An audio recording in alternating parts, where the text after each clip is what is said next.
اس روح کو کئی سالوں سے بھوکا رکھے ہو، پھر اس روح کا مقام کہاں ہوگا آج؟ روح کی طاقت حاصل کرنے کے لیے جانتے ہیں ہم سے زیادہ محنت ہندوؤں کے پنڈت کرتے ہیں جو تپسیا کرتے ہیں. ان کو جا کے پوچھو یہ جو تپسیا کرتے ہیں کیا ہے؟ آتما کی شکتی کے لیے. وہ یہی جملہ کہیں گے، آتما کی شکتی حاصل کرنا ہے.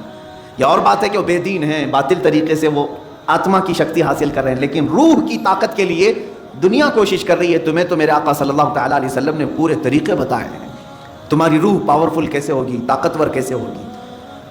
آپ نے کبھی محسوس کیا؟ اب میں آپ سے ایک بات یہ پوچھتا ہوں، ایک بھاری بھرکم، ظاہر سی بات یہ ڈیسک ابھی 2-3 لوگ مل کر کے اٹھاتے ہیں. ایک آدمی کو اٹھانا ہو تو طاقتور ہونا چاہیے، طاقتور آدمی ہی اٹھائے.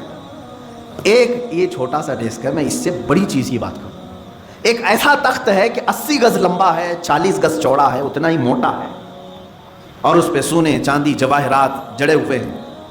اور اس تخت کو اس زمانے کے 80 لوگ مل کر کے نہیں اٹھا سکتے تھے.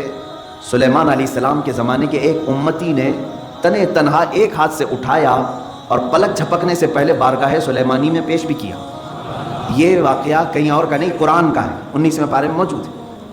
رکیے آپ لوگ انتظار اتنا دیر کیے ہیں کہ میں اس ویڈیو کو دیکھ رہا ہوں، تو میں اس لیے آپ سبھی کے سامنے آیا ہوں کہ آج کل کے لوگ کیسے ہو چکے ہیں، جو اچھی ویڈیو، اچھی نعتیں، اچھی تقریر کسی کو سننے کو دل نہیں چاہتا ہے. لیکن آپ لوگ بہت خوش نصیب ہیں، آپ لوگ بہت اچھے ہیں جو اس طرح کا ویڈیو آپ سبھی لوگ دیکھ رہے ہیں. نہیں تو کتنے سارے ایسے مسلمان ہیں جو اس طرح کا ویڈیو کو نہیں دیکھتے ہیں اور نہ ہی کبھی شیئر بھی کرتے ہیں. تو میں آپ سبھی کے سامنے اس طرح کا ویڈیو لایا ہوں کہ آپ لوگ جو اچھے لوگ ہیں، بھلے لوگ ہیں، جو نیک لوگ ہیں، وہ اس طرح کا ویڈیو کو سنیں اور اس سے کچھ علم حاصل کریں. تو آپ سبھی لوگ اتنا دیر اگر رک گئے ہیں تو تھوڑی دیر اور میری بات کو آپ لوگ سن لیجئے، اس کے بعد اس بیان کو میں پورا ضرور سناؤں گا. تو میں یہی کہنا چاہتا ہوں کہ اگر یہ ویڈیو آپ لوگ کہیں سے بھی دیکھ رہے ہوں تو اپنا اگر بات کہنا چاہتے ہوں تو کمنٹ میں ضرور کریے گا کہ میں کس طرح کا ویڈیو لاؤں، کس ٹاپک پر لاؤں. تو آپ لوگوں کو اگر من ہے تو کمنٹ کر سکتے ہیں، نہیں تو کوئی ایسی بات نہیں ہے. تو میں یہ کہنا چاہتا ہوں کہ اس ویڈیو کو آپ لوگ لاسٹ تک ضرور دیکھیے، کیونکہ میں ہر روز ایک نیا ٹاپک پر ایک نیا ویڈیو لاتا ہوں. کیونکہ ایسا ویڈیو میں لاتا ہوں جو انسان کو، جو مسلمانوں کو آخرت میں بھی کام آئے گی اور دنیا میں بھی کام آئے گی.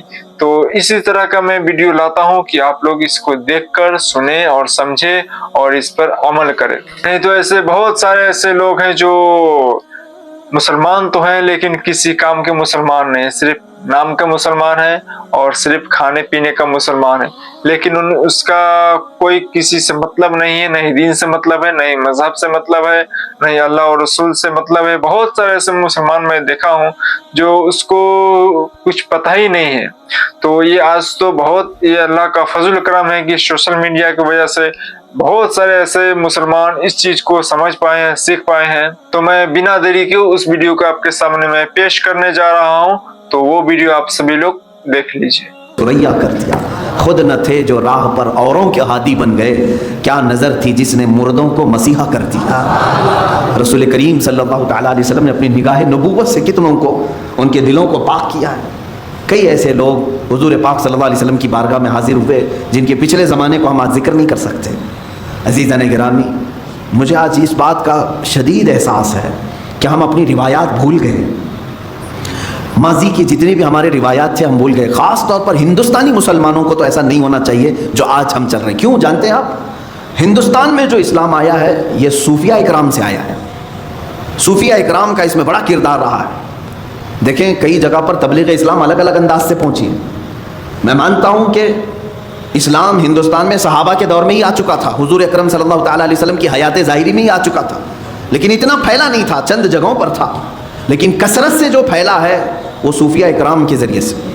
سلطان الہند سرکار غریب نواز رضی اللہ تعالیٰ، خواجہ قطب الدین بختیار کاکی رضی اللہ تعالیٰ، محبوب الہی نظام الدین اولیاء، حضرت خواجہ علاء الدین صابر کلیری رحمۃ اللہ تعالیٰ، مخدومان مارارا، مخدومان کچوچھا، مخدوم علاء الدین پنڈوی، مخدوم جہانگیر اشرف سمنانی رضی اللہ تعالیٰ عنہ مجمعین، مخدوم جہانیاں جہاں گشت حضرت شاہ عالم قطب عالم، یہ وہ اولیاء کاملین ہیں جو تصوف کے راستے سے اسلام ہندوستان میں لائے۔ اب یہاں ان کا طریقہ کار کیا ہوتا تھا جانتے ہیں آپ؟ دیکھیں ہم بہت چینج ہو چکے آج، ہم جو ہے صرف چھلکوں پر رہ گئے اور مغز کو چھوڑ دیا ہم نے، چھلکے ہمارے پاس رہ گئے اور مغز کو چھوڑ دیا۔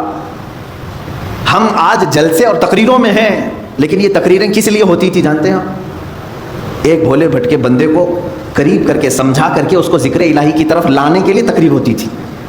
ابھی جیسے اس سنت پر ادا کرنے کے لیے میں کھڑا ہوں، ابھی ہمارے ذکر کی مجلس ہونا ہے، میں اس ذکر کی مجلس کے تک آپ کو پہنچانے کے لیے بیان کر رہا ہوں۔ تو صوفیہ اکرام کے جو بیانات ہوتے تھے اسی لیے ہوتے تھے، اب بیانات رہ گئے، ذکر ختم ہو گیا، تصوف کی روح تھی وہ غائب کر دیا۔ خانقاہیں ہیں آج بھی، خانقاہوں میں سے یہ سارے ریت رواج ختم کر دیے گئے، کیونکہ بہت سارے خانقاہ اللہ ماشاء اللہ سب کی بات نہیں کرتا ہوں، اب خامخواہ ہو گئے ہیں، پیر پیر بنے ہوئے ہیں، منگل بنے ہوئے ہیں، وہاں پر صرف پیروں کا حال یہ ہے دیکھا، پھر آپ یہ سوچتے ہوں گے کہ پیروں کا ٹاپک پھر شروع ہوا، اس لیے کہ نقصان بھی انہی سے ہو رہا ہے۔ جتنا فائدہ مشائخ اور پیران نظام سے دین کو ہوا ہے اتنا نقصان بھی ان سے ہوتا ہے، اس کے لیے مجھے بتانا ضروری۔ اگر ایک ڈاکٹر کسی مریض کا علاج کرتا ہے اور دوسرا ڈاکٹر مریض کو موت کے گھاٹ اتارتا ہے تو مجھے بولنا ضروری ہے کہ یہ ڈاکٹر موت کا کنواں بن جائے گا، یہ ڈاکٹر تیری صحت کا طبیب ہے۔ اسی طرح سے میں اس ٹاپک پر گفتگو کرتا ہوں میرے عزیز، ورنہ مجھے پرسنلی کسی بھی پیر سے اس طرح کی الرجی نہیں ہے کہ میں اس کو بار بار یہاں پر لاؤں۔ جو پیر ہے نہیں ہم تو اس کو خاطر میں لاتے بھی نہیں، لیکن جو لباس اوڑھا جاتا ہے اس کے لیے میں کہتا ہوں سب جگہ اکثر خانقاہوں میں لینا بینک ہے اور جو آئے وہ سب وہاں جمع کرے ہیں، اس کے علاوہ کچھ بھی نہیں ہے، سب ان کا سارا مال دولت ساری چیزیں اس پر قبضہ کر کے سانپ کی طرح کنڈلی مار کر بیٹھ جائے، یہ پیر ہے۔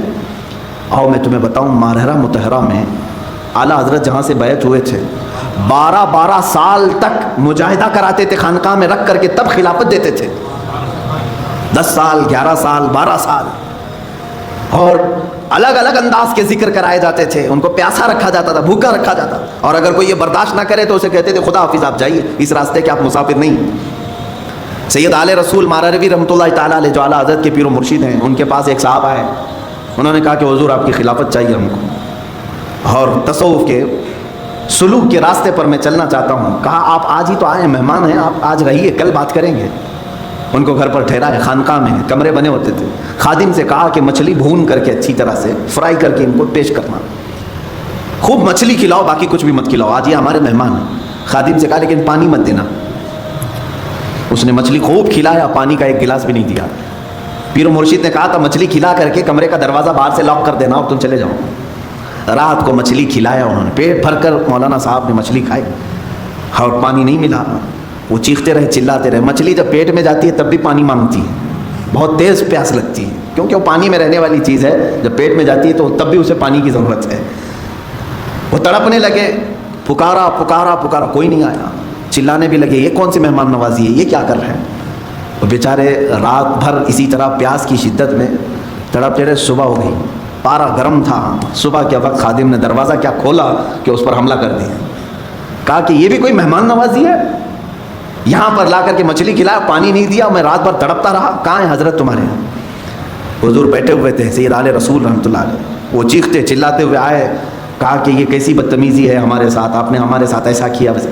حضرت نے فرمایا نرم ہو جائیں، آپ بیٹھ جائیں۔ اس کے بعد ان کو پانی پلایا گیا، ان کو نذرانہ دے کر کے حضرت نے کہا کہ ٹھیک ہے اب آپ جا سکتے ہیں، آپ جا سکتے ہیں۔ انہوں نے کہا یہ کل رات کیا ہوا؟ کہا اس راستے کی پہلی پیاس برداشت نہیں کر سکے، اور ذکر کے اور خلافت کے بوجھ کو کیسے اٹھا پاؤ گے؟ اب خلافت اتنی آسان کر دی گئی کہ ہول سیل مل رہی ہے، ایک کی لینے جاؤ 10 کو دے دیا جائے گا۔ عزیزان گرامی، اولیاء کاملین کے میں بات کہاں سے چھیڑا ہوں؟ میری بات یہ تھی کہ ہندوستان کے مسلمانوں کو کم سے کم مغز تصوف کو بھولنا نہیں چاہیے تھا، کیونکہ ہمارے ہاں اسلام آیا ہی اس راستے سے تھا۔ جانتے ہیں کہ صوفیہ اکرام اسلام کی تبلیغ کرتے تھے تو سب سے پہلے ذکر کی تلقین کرتے تھے، اتنے اذکار تمہارے گھر گھر میں ذکر کی آواز آتی تھی، گھر گھر میں۔ محبوب الہی نظام الدین اولیاء رحمۃ اللہ تعالیٰ علیہ کے زمانے میں ہی یا ان کے بعد غالباً حضرت اورنگزیب رحمۃ اللہ علیہ کے زمانے میں مجھے خیال نہیں پڑتا ہے. اورنگزیب ہاں چونکہ وہ شریعت کے بہت زیادہ پابند تھے، ان کے زمانے میں ایک بزرگ یا محبوب الہی ہوں جو بھی ہوں، دلی میں وہ اپنے چند مریدین کو لے کر خیمے کے اندر بیٹھے ہوئے تھے. خیمہ جانتے ہیں نا، ٹینٹ. 4 کونوں کو باندھا جاتا تھا زمین سے، زمین میں کوئی موٹا سا کیل گاڑ کر کے اس پہ خیمے کی رسیاں گاڑ کر کے رکھتے تھے. یہ عارضی ٹینٹ جیسے آدیواسی لوگ یا خانہ بدوش لوگ باندھتے، باندھتے. وہ بزرگ دلی میں خیمہ باندھ کر کے اپنے مریدین کو تلقین کر رہے تھے، اور وہاں سماج کی محفل چل رہی تھی. محفل سما کا مطلب یہاں بہت سارے لوگ دھوکے میں آ جاتے ہیں، ڈانس کرنے کو، رقص کرنے کو سمجھتے ہیں محفل سما. بیوقوفو، تم نے اولیاء کاملین کی دھجیاں اڑانا شروع کی ہیں. قوالی جس طرح سے رقص اور ڈانس کر رہے ہیں، یہ محفل سما نہیں. محفل سما تو وہ تھی کہ ان کو اگر چاقو بھی مار دی جاتی تو انہیں خبر نہیں ہوتی تھی. محفل سما میں کیونکہ جو حقیقی کلام پڑھے جاتے تھے، اور صاحب جو پڑھنے والے ہوں باشرہ ہوتے تھے، محفل میں بیٹھنے والے اہل دل ہوتے تھے. یا نمازوں کا ٹھکانہ نہیں ہے، اور سما سے کہاں لطف آئے گا. ہاں یہ ان لوگوں کو دیکھیں آپ، یہ جتنے بھی جھومتے رہتے ہیں، ہا ہو کرتے ہیں، ڈانس کر رہے ہیں، ان کے سامنے قرآن کی 2 سورتیں پڑھو، دیکھو کوے کی طرح بیٹھے رہیں گے. میاں اللہ کا کلام تیرے دل پہ اثر نہیں کیا، ایک آدمی ایک شاعر کی بات پر تو جھومنے لگ گیا.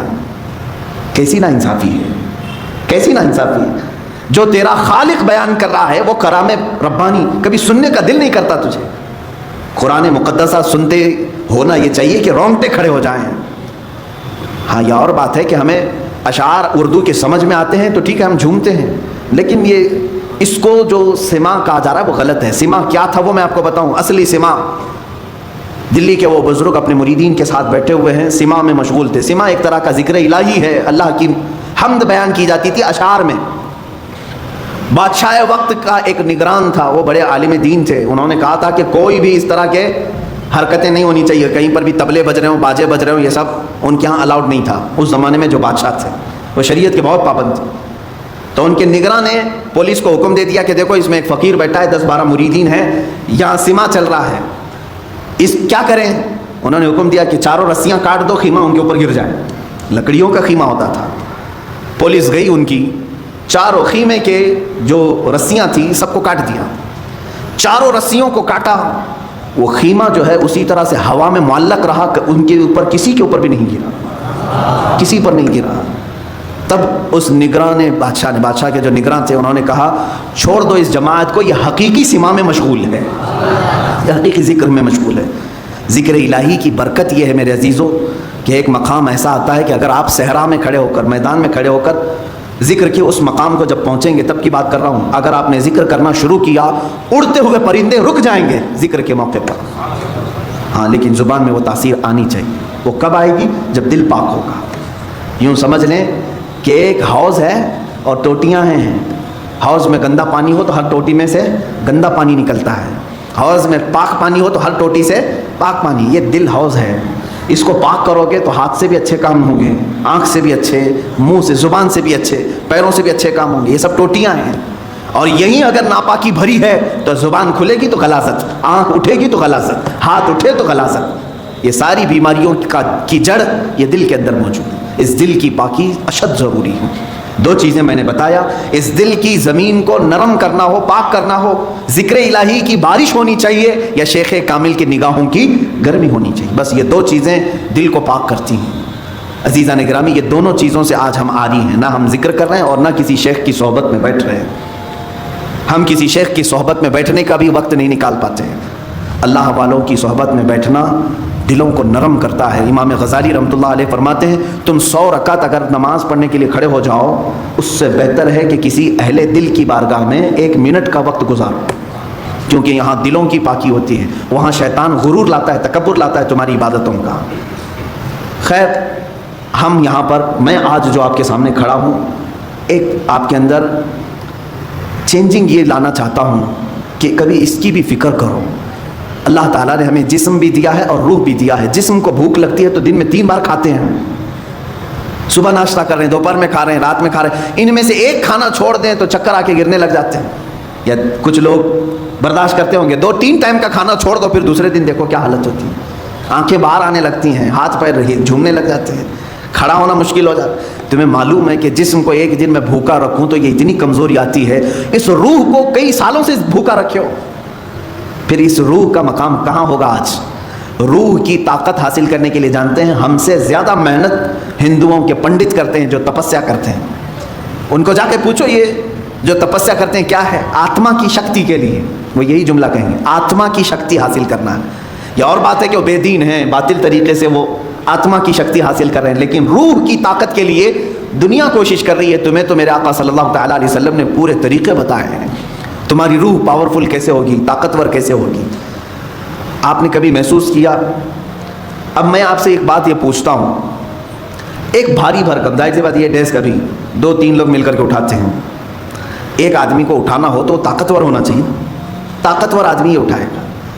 ایک یہ چھوٹا سا ڈیسک ہے, میں اس سے بڑی چیز کی بات کروں. ایک ایسا تخت ہے کہ 80 گز لمبا ہے, 40 گز چوڑا ہے, اتنا ہی موٹا ہے, اور اس پہ سونے چاندی جواہرات جڑے ہوئے ہیں. اور اس تخت کو اس زمانے کے 80 لوگ مل کر کے نہیں اٹھا سکتے تھے. سلیمان علیہ السلام کے زمانے کے ایک امتی نے تنے تنہا ایک ہاتھ سے اٹھایا اور پلک جھپکنے سے پہلے بارگاہ سلیمانی میں پیش بھی کیا. یہ واقعہ کہیں اور کا نہیں, قرآن کا ہے, 19ویں پارے میں موجود ہے. ایک ان کی بات. دوسری چیز, امت مصطفیٰ صلی اللہ تعالیٰ علیہ وسلم کے ولی کامل سلطان الاولیاء غوث اعظم عبد القادر جیلانی قدس اللہ سرہ شریف, آپ کی بارگاہ میں چلیں. آپ کا حال یہ ہے کہ آپ ایک جگہ بغداد میں بیٹھے ہوئے ہیں, بغداد پاک میں بیٹھے ہوئے ہیں. کسی مرید نے آ کر کے کچھ چیزوں کے ظاہر کرنے کا عندیہ دیا, تو آپ نے بیٹھے ہوئے جگہ پر وضو کا برتن اپنے سامنے حاضر کر لیا, وہیں بیٹھے ہوئے تھے, کہیں گئے. اس کے علاوہ آپ کا یہ فرمان کہ اگر میں کسی مردے کو ٹھوکر مار دوں تو اللہ کے حکم سے وہ زندہ ہو جائے. اب ان کے پاس کون سی طاقت تھی؟ وہ آصف بن برقیہ سلیمان علیہ السلام کے امتی اتنا بھاری بھرکم تخت اٹھا کر کے لا رہے ہیں, کیسی باڈی ہوگی ان کی, کتنی طاقت ہوگی. یہاں شیخ عبد القادر جیلانی قدس اللہ سرہ شریف مردے کو ٹھوکر مارے تو زندہ ہو جائے. کتنی طاقت ہے آپ کے اندر. طاقت کیسی تھی ان کی میں آپ کو بتاؤں. حلیہ اگر پڑھیں گے غوث پاک رضی اللہ تعالیٰ عنہ کا, نہایت ہی دبلے پتلے تھے غوث پاک. کثرت عبادت کی وجہ سے گردن کی ہڈیاں دکھتی تھیں. غوث پاک رضی اللہ تعالیٰ نحیف تھے, یعنی موٹا بدن نہیں تھا آپ کا, دبلا بدن. سرکار غوث پاک رضی اللہ تعالیٰ عنہ کبھی کبھار تو ایسا ہوتا کہ کثرت بھوک کی وجہ سے غش کھا کر گر جاتے تھے. یہ جسمانی طاقت کی بات کر رہا ہوں.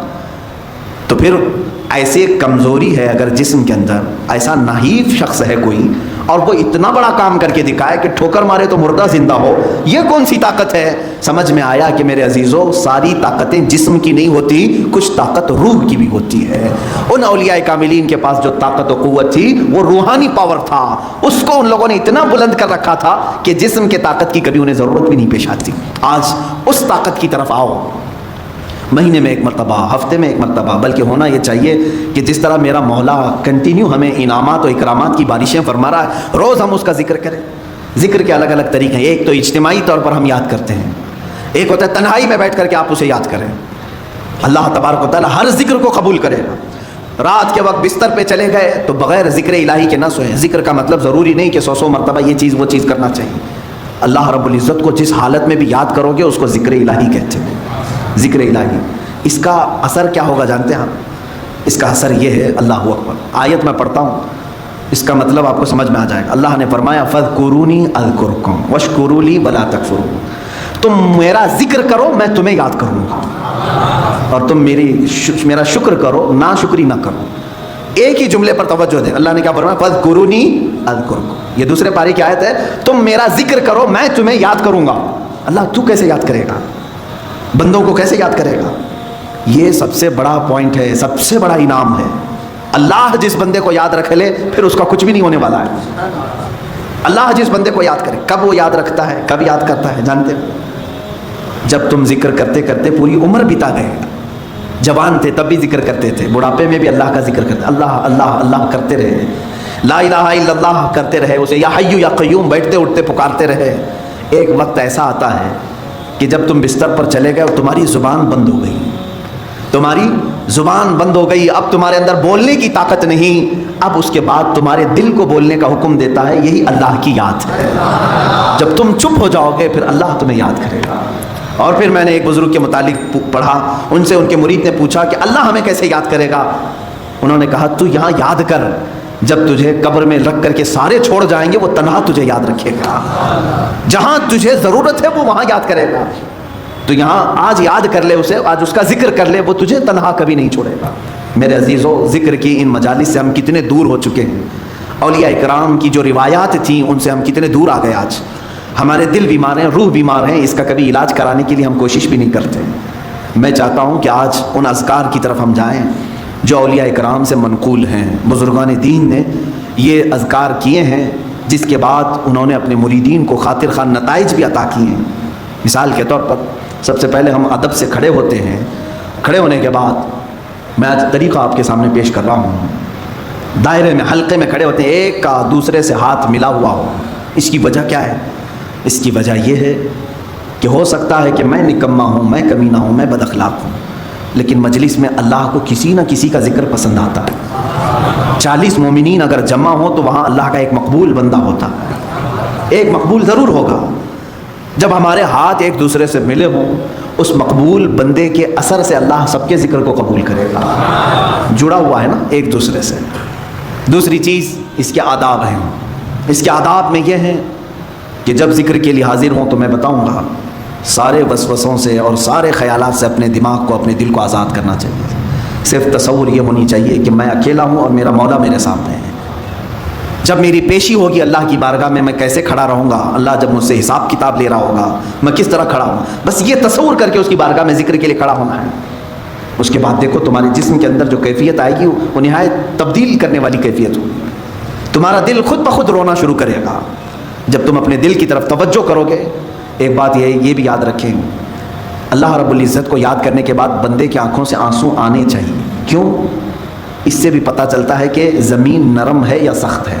تو امید ہے آپ سبھی کو یہ ویڈیو کافی اچھا لگا ہوگا جو ابھی آپ کے سامنے میں پیش کیا ہوں مفتی سلمان اجری صاحب کا بیان۔ تو یہ بیان تھا ہم سبھی کے لیے، نوجوان کے لیے، عورت مرد بچے بوڑھے سبھی کے لیے ان کا بیان ہوتا ہے، اور ان کا بیان اس طرح ہوتا ہے کہ لوگوں کے دلوں پر اترنے لگتا ہے۔ بہت سارے لوگ ایسے تھے جن کو کچھ نہیں پتا تھا، دین سے دور تھے، سنت رسول سے دور تھے، تو ان کا بیان سننے کے بعد بہت سارے لاکھوں لوگ اپنے ایمان کو مضبوط کیے ہوئے ہیں، اپنے ایمان پر چل رہے ہیں، اپنے نبی کی سنتوں پر چل رہے ہیں۔ سب کچھ ان کی بدولت سے۔ بہت سارے ایسے مسلمان تھے پہلے جو کچھ بھی نہیں معلوم تھا ان لوگوں کو، نہ نماز پڑھنا، نہ روزہ رکھنے کا طریقہ صحیح سے، نہ کسی سے بات کرنے کا طریقہ، نہ چلنے کا، نہ اٹھنے بیٹھنے کا، بہت سارے ایسے مسلمانوں کو نہیں پتا تھا۔ تو ان کا بیان سننے کے بعد بہت سارے ایسے مسلمان ہیں جو اپنے زندگی کو بدل دیے ہوئے ہیں، اپنی زندگی کو پوری طرح سے سنت رسول صلی اللہ علیہ وسلم پر زندگی گزار رہے ہیں۔ میں نے بھی ایسے بہت سارے مسلمانوں کو دیکھا ہے کہ پہلے جتنے گانا سنتے تھے اس سے زیادہ وہ نعت سے محبت کرتے ہیں۔ پہلے جتنے گندی گندی فلم یا بہت سارے ایسی کامیڈی جس سے گناہ ہوتا ہے وہ پہلے لوگ دیکھتے تھے، تو ابھی ان کا حال یہ ہو چکا ہے کہ وہ ابھی تقریر سنتے ہیں، علماء کرام کا بیان سنتے ہیں، جس سے گناہ نہ مل کر اس سے نیکیاں ملتی ہے، اور اس کا اجر کل قیامت کے دن، کل حشر کے میدان میں ضرور دیا جائے گا۔ تو اسی طرح میں ویڈیو لاتا ہوں ہر روز تاکہ آپ سبھی لوگ اس کو سنیں اور اس پر عمل کریں اور اسے زیادہ زیادہ شیئر کریں تاکہ اور مسلمان بھائی بہن اس ویڈیو کو دیکھ کر فائدہ حاصل کریں اور اسے دیکھ کر ان کو کافی سارا علم ملے، تاکہ وہ بھی جو چیز نہیں جان رہے تھے وہ چیز کی علم ان کو حاصل ہو جائے۔ تو ملتے ہیں اگلی ویڈیو میں، تب تک کے لیے میں یہی ویڈیو لایا ہوں۔ اگر آپ سبھی لوگ میرے چینل کو سپورٹ کریں تاکہ میں ہر روز نئی نئی ویڈیو لاتا رہوں گا جو آپ سبھی کے لیے بہت خاص ہونے والا ہے۔ تو ملتے ہیں اگلی ویڈیو میں، تب تک کے لیے یہ ویڈیو یہیں تک تھا۔ السلام علیکم ورحمۃ اللہ تعالی وبرکاتہ۔